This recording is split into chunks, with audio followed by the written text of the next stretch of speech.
Hello.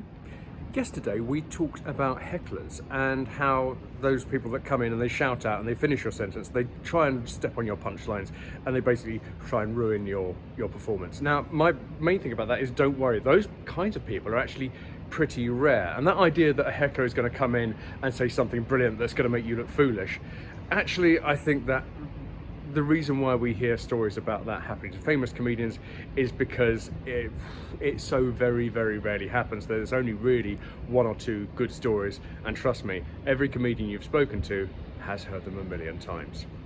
There's a different type of heckler though, and this is a little bit more insidious, and it's not really heckling. It's about not really being part of that pact between the performer or the speaker and the audience that we have.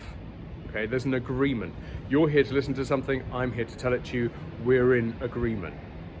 These are the people that will be sitting there having a conversation, or they'll be, especially in stand-up comedy, they'll be too drunk to be engaging with the show. If they are drunk, okay, you have a choice. You can either appeal to the venue's security team to get rid of them. That might be a bit aggressive. In the first instance, I would say to whoever they're with, I don't think they're really enjoying the show. Do you mind taking them out because they're putting me off my stride?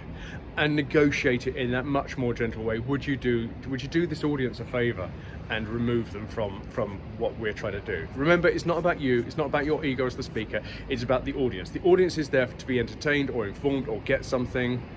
That person is stopping that audience getting what they want. It's not stopping you from delivering your speech. Okay, doesn't matter. You'll be paid either way. The other way to do it, if they are just having a conversation, I have always said to people, look, if you two haven't caught up in a while, there's a bar outside. You have a choice. You can go and have your conversation out there, or you can stay here and watch the show. You can't have your conversation here. This is for listening, that's for chatting.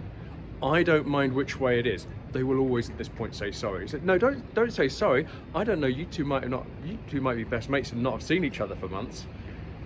If you want to have a conversation, I don't want to get in the way, but your conversation can't get in the way of me having the conversation I'm having with this audience right now. So you choose, and I'll give you a moment. Are you going to stay here, or are you going to go and have a chat? Oh, you stay here? Okay, that's fine. Okay, great. We were talking about this, that, and that. Okay, fab. Quick recap so that you're on board.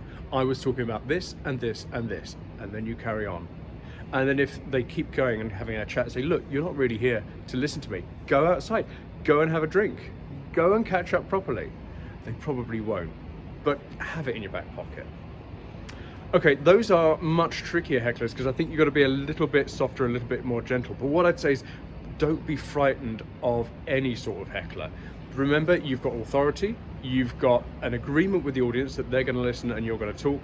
And if anybody gets in the way of it, they're the ones in the wrong, and you deal with them. You don't worry about how it affects you, because it doesn't.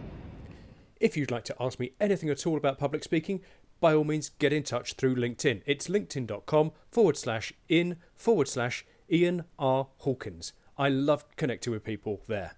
You can also get a copy of my book, Insider Secrets of Public Speaking. There's a couple of easy URLs to use.